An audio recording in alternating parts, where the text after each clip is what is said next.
नमस्कार दोस्तों, ocean network में आपका स्वागत है। मैं हूं ओमकार चौधरी। 13 जनवरी यानी पौष पूर्णिमा से महाकुंभ का श्री गणेश हो चुका है।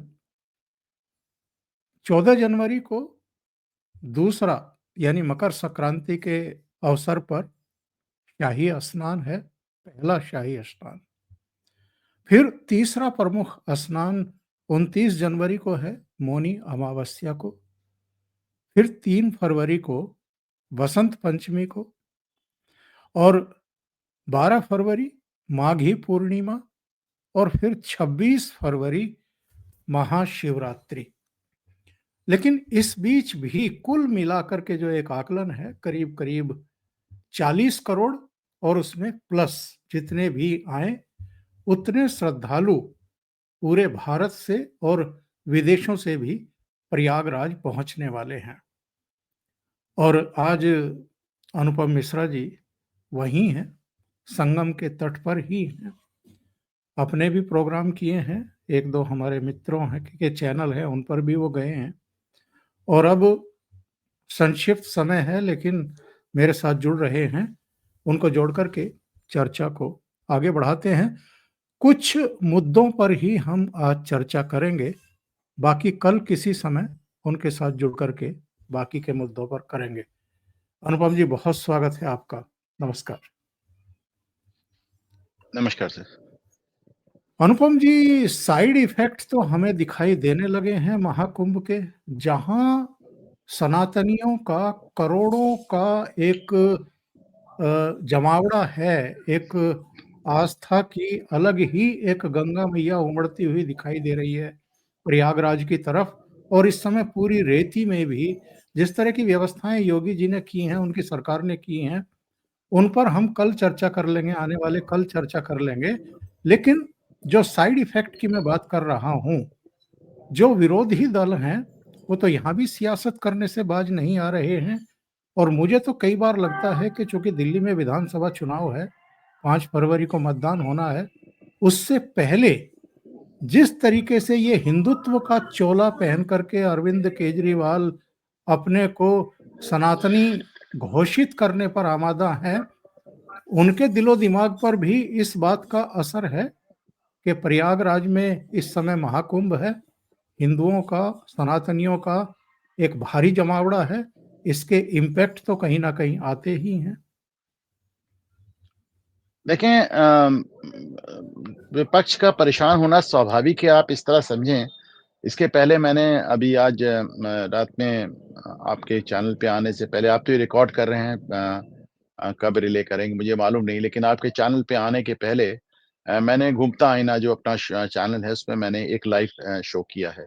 और उसके पहले मैं जयपुर डायलॉग पे भी किया था, तो मैंने वो एकदम गंगा यमुना किनारे खड़े होके उधर संगम इधर क म एकदम पानी के किनारे खड़े होके मैं कर रहा था, बर्फीली हवाएँ।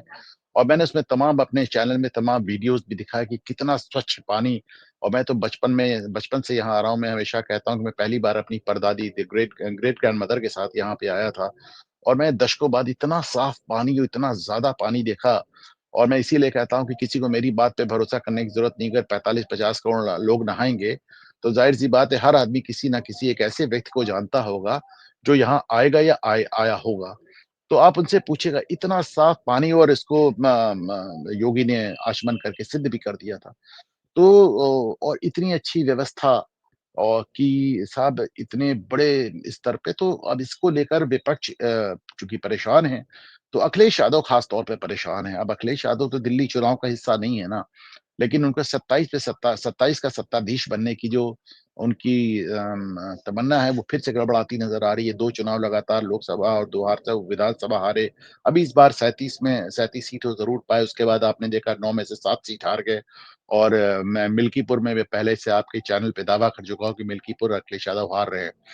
तो अब मेरा कहना है कि वो परेशान इतने ज़्यादा हैं कि पहले तो अच्छा ये नहीं समझ पा रहे हैं वो कि वो योगी की जगह वो हिंदुत्व पे और हिंदू धर्म पे, हिंदू धर्म की आस्था पे, हिंदू धर्म के उत्सव पे, हिंदू धर्म के पूरे इकोसिस्टम पर वो हमलावर हो गए हैं। इतना ज़्यादा भयभीत हो गए हैं, वो 2 चीज़ से भयभीत है, एक महाकुंभ से भयभीत है और एक संभल से भयभीत है। संभल के बारे में पहले भी बात हो चुकी, 2027 के चुनाव संभल के इर्द-गिर्द होता नज़र आ रहा है।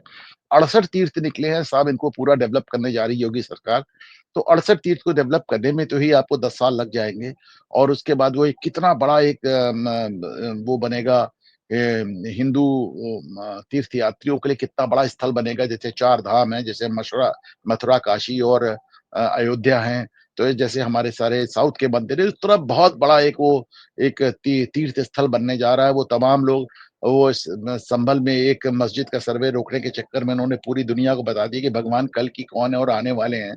तो वो हिंदुओं में भी जो लोग नहीं जानते थे, वो भी जान गए। तो अखिलेश यादव पहले लगातार इस तरह करके प्रहार करते रहे कि देखिए कुंभ में तैयारी नहीं है अभी तक, लेकिन लोगों ने बताया आप तो 15 दिन पुराने वीडियो डाल रहे हैं, वो तो हो गई तैयारी। फिर उन्होंने कह दिया कि पानी गड़बड़ है, पानी गंदा है, कहलवा दिया जो पानी पिएगा वो मर जाएगा। उनके सांसद विधायक ये कहने लगे कि जो कुंभ का पानी पिएगा वो कुंभ में नहाएगा वो मर जाएगा। तो योगी ने उस पानी को पीकर दिखा दिया। वो कहते भी कि साहब मैंने तो पीकर दिखा दिया। और अगर योगी ने जैसे गंगा जल पी के दिखाया, वैसे जिस दिन ये केजरीवाल यमुना का एक घूँट पी के दिखा देंगे, मैं जीवन पर्यंत उनको वोट देने को तैयार हूँ। तो ग उन्होंने तो पीकर दिखा दिया, उसके बाद उनके मंत्री विधायक भी पानी पीकर आचमन करके दिखाने लगे। तो बड़ा स्वच्छ पानी भी है, अब वो परेशान हो उसके बाद आप देखें कि अब उन्होंने आज एक नई अफ़वाह फैला दी अखिलेश यादव ने कि साहब यहाँ पे तो नाविक सब स्ट्राइक पे चले गए और नाविकों का शोषण हो रहा है। जबकि हालात ये कि मतलब मैं तो गया और पौष पूर्णिमा का स्नान आज किया और कल मकर संक्रांति का बैक टू बैक 2 स्नान है।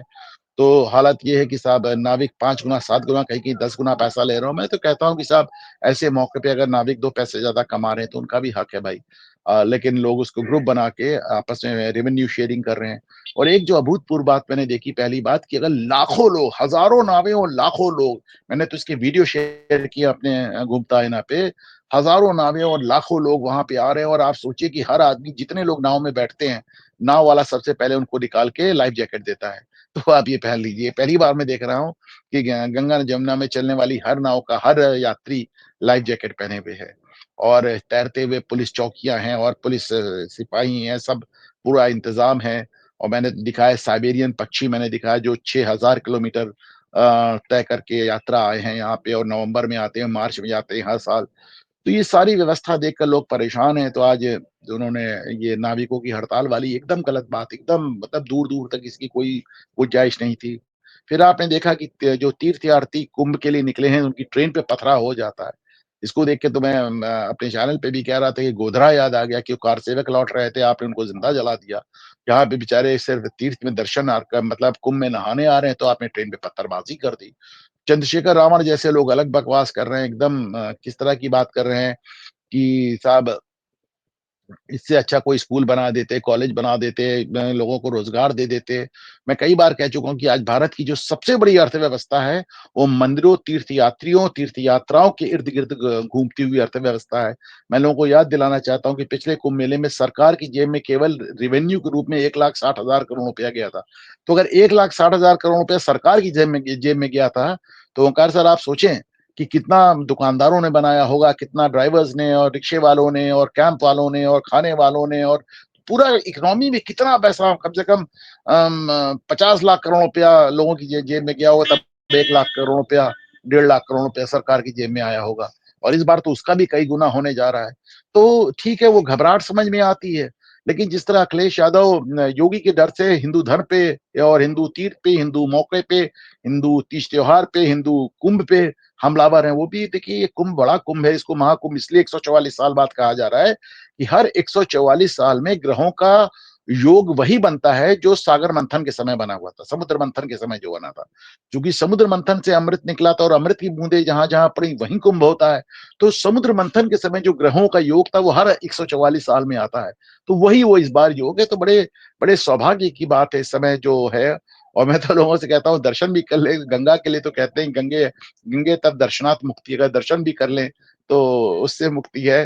तो ऐसे में आप जब कुंभ पे हमलावर होते हैं, उसके बारे में अनाप-शनाप, झूठ-मूठ बातें फैलाते हैं, या फिर रावण जैसे लोगों की तो भाई चलिए कॉन्स्टिट्यूएंसी पता नहीं कैसी है कि वो कुछ भी कह के बच सकते हैं। पर अखिलेश यादव को सोचना चाहिए। फिर मैंने देखा कि समाजवादी पार्टी के लोगों ने यहाँ पे मुलायम सिंह की मूर्ति स्थापित कर दी, उसको लेके भी साधु संतों में बहुत ज़्यादा नाराज़गी है। और वहाँ पे सपा के न गाने बज रहे हैं, जहाँ पे राम धुन बज रही है। आज सुबह 5:30 बजे मैं हनुमान चालीसा से ज़माने बाद मेरी नींद खुली। मैं बाहर निकला तो साहब मतलब राम कथा चल रही थी कहीं पे। मैं मुझे एक एक लाउड स्पीकर पे बंगला भजन सुनाई दिए, तो मैं वहाँ गया तो देखा बंगाल का एक बहुत बड़ा-सा अखाड़ा बना हुआ था, बंगाल का एक बहुत बड़ा-सा कैंप लगा हुआ था। वहाँ पे बंगाल से लोग आए थे, और तो कोई चित्तौड़ से मिला, तो कोई चंबल घाटी से मिला, तो कोई साउथ इंडिया से मिला। अलग-अलग लोगों के कैंप लगे हुए हैं। उसमें आपने अपना कैंप लगा के मुलायम सिंह का भजन गाना शुरू कर दिया। तो अब वहाँ जो साधु संत हैं, उस बात को लेके बहुत खिन्न हैं, बहुत नाराज़ हैं कि साहब साधु संतों की खून से सरयू नदी को लाल करने वाले मुलायम सिंह को आपने यहाँ पे मूर्ति बना के बैठा दिया। मुझे समझ में नहीं आता ऐसे लोगों को प्रोवोक करके, हिंदुओं को ऐसे चिढ़ाकर, ऐसे उनको प्रोवोक करके, ऐसे उनको ताना देकर अखिलेश यादव और समाजवादी पार्टी क्या हासिल करना चाहती है, मेरी समझ के बाहर है। आपकी आवाज़ नहीं आ रही सर, आप म्यूट हैं। जी, जी, मैं ये मानसिकता समझने की कोशिश कर रहा हूँ आपसे कि काँवड़ यात्रा चलती है तो इनके पेट में दर्द होता है। भगवान राम का मंदिर बनता है तो ये परेशान होते हैं। उज्जैन में अगर महाकाल कॉरिडोर बनता है तो परेशानी, काशी विश्वनाथ कॉरिडोर बनता है तो परेशानी, यहाँ महाकुंभ लग रहा है जो 144 साल बाद 12 पूर्ण कुंभ लगने के बाद ये समय और आता है। सागर सागर मंथन का संयोग है ये। जी हाँ, तो ऐसे में इनको परेशानी, ये परेशानी की वजह क्या है? ये अखिलेश यादव तो कितने साल पुराने पॉलिटिशियन हैं। इनके पिताजी कितने साल पुराने पॉलिटिशियन हैं। महाकुंभ, कुंभ और अर्धकुंभ कब से लगता आ रहा है। इनको इसमें भी पॉलिटिक्स सूझ रही है। और देखिए साहब 144 साल में एक कुंभ आता है, ज़ाहिर-सी बात है आज जो भी इस कुंभ को देख रहा है, जो भी इसमें स्नान कर रहा है, वो तो अगली बार रहेगा नहीं ना। मतलब सही पूछिए तो उसके बच्चे भी नहीं रहेंगे। अब तीसरी-चौथी पुश्ती ये कुंभ नहाएगी। तो ब ऐसे में ये चीज़ें थोड़ा-सा दुखी करती हैं, पीड़ित करती हैं। और रही बात आपको इंतज़ाम को लेके आपको दिक्कत आ रही है, आप भी इंतज़ाम कर सकते थे, पर आपने अपना इंतज़ाम आज़म खान के हाथ में सौंप दिया। और जब यहाँ पे रेलवे स्टेशन में भगदड़ होके 35-40 लोग मर गए और आज़म खान ने इस्तीफ़ा दिया, तो आपने इस्तीफ़ा भी लेने से मना कर दिया, बल्कि कहा आज़म खान ने बड़ा अच्छा इंतज़ाम किया है। आज़म खान ने 20-20 किलोमीटर लोगों को चला दिया, रगड़ा दिया, कुंभ को फ़ेल करा दिया, पूरा प्रयास किया उन्होंने। तो आप भी अच्छा कर सकते थे, पर आपने नहीं किया। अब ये योगी तो योगी हैं, उन्होंने अपना अच्छा एक इंतज़ाम करके दिखाया। और देखिए मेरी अपना एक मानना है कि सरकार कोई भी हो, मुख्यमंत्री कोई भी हो, पार्टी कोई भी हो, कुंभ और माघ मेला गंगा मैया कराती हैं। आप देखिए मतलब हर साल इतना बड़ा मेला कैसे होता है, मतलब जो आएगा और जो इसका इंतज़ाम देखेगा वही समझेगा। मैं बार-बार लोगों को याद दिलाता हूँ, या इस समय मैं जहाँ बैठा हूँ या फिर जहाँ पे मैं खड़ा होके अभी थोड़ी देर पहले प्रोग्राम कर रहा था, ये पूरा हिस्सा 50 फीट पानी के नीचे में अभी डूब जाएगा। और लंबे समय तक डूबा रहेगा। तो सोचिए कि हर साल पूरा एक शहर बसता है, उसके बाद वो 50 फीट पानी में डूब जाता है, फिर 2 महीने बाद पानी उतरता है, फिर वो उसमें वहाँ एक दलदल बना रहता है, फिर वो सूखता है और फिर वहाँ दुनिया का सबसे बड़ा मेला लग जाता है हर साल। हर साल मतलब चूँकि कुंभ तो 12 साल में आता है, अर्धकुंभ 6 साल में आता है, लेकिन ये माघ मेला तो हर साल लगता है साहब। तो जैसे हर साल वो साइबेरिया से 6000 किलोमीटर चल के पक्षी आते हैं, तो आज बल्कि मैंने एक बड़ा खूबसूरत दृश्य भी देखा कि वह सब नाव में लोग चलती-फिरती दुकान लेके घूम रहे थे संगम में, और वो आपके पास आके न वो प पंछियों के दाने बेच रहे थे और आप उनको लेकर पंछियों को खिला रहे थे, पंछी आपको घेर लेते थे आकर। तो देखिए ये मतलब छोटी-छोटी इकॉनमी मेरी आँखों के सामने वो नाव वाला पूरी नाव भर के दाने लेके निकला और मुश्किल से 2 घंटे में उसके दाने खत्म हो गए। तो इतना अद्भुत इंतज़ाम है, इतना मैं बार-बार इस सोच के बड़ा मुझे आश्चर्य होता है कि जहाँ मैं बैठा हूँ अभी कुछ समय बाद यहाँ पे 50 फुट पानी होगा। तो पूरा डूब जाना और फिर एक नगरी बसाना, तो कोई ऐसा नहीं है कि योगी जी कोई पहली बार कर रहे हैं, ऐसा नहीं है किसी और ने किया था, तो हज़ारों साल से ये जगह डूब रही है और हज़ारों साल से यहाँ कुंभ नगरी बस रही है। हैं? तो राजा हर्ष का जो देख लीजिए, भगवान गौतम बुद्ध ने इसके बारे में ज़िक्र किया है साहब। सोचिए मतलब आप सीधे-सीधे कितने पुराने 2,500-3 हज़ार साल पीछे ऐसे सीधे चले गए। तो इतने ज़माने से जो चीज़ चली आ रही है और बल्कि ये बात हो रही थी कि वेदों में कुंभ का ज़िक्र है या नहीं, वहाँ भी ज़िक्र मिल रहा है। तो मैं इसको ढूँढ के आपको भेजूँगा इसका श्लोक। तो ये इतना पुराना मैं क्या बोलूँ साहब, मुझे देख के बड़ा अफ़सोस होता है, बड़ा दुःख होता है। राजनीति अपनी जगह है, लेकिन ये नहीं होना चाहिए जो हो रहा है। बल्कि लोग और शायद अखिलेश कुंभ में नहाने आ रहे हैं, आप पत्थरबाज़ी कर रहे हैं, बताइए क्या हो रहा है साहब? हाँ, अखिलेश यादव को शायद ये भी पता नहीं है कि जो हर साल हर 12 साल में कुंभ लगता है, वो केवल प्रयागराज में नहीं लगता है, हरिद्वार में भी लगता है, उज्जैन में भी लगता है और और नासिक में। नासिक में भी लगता है।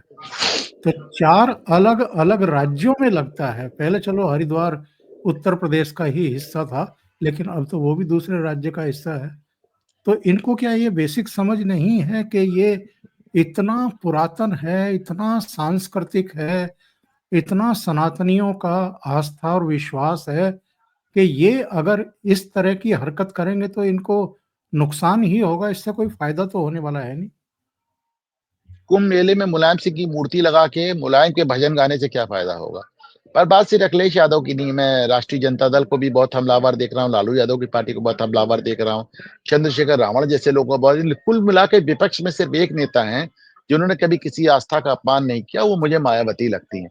वो आपको अच्छा, लेकिन एक चीज़ और मैं अपने व्यूअर्स को याद दिलाना चाहता हूँ, उसको याद रखें कि साहब आज पौष पूर्णिमा है और कल मकर संक्रांति है।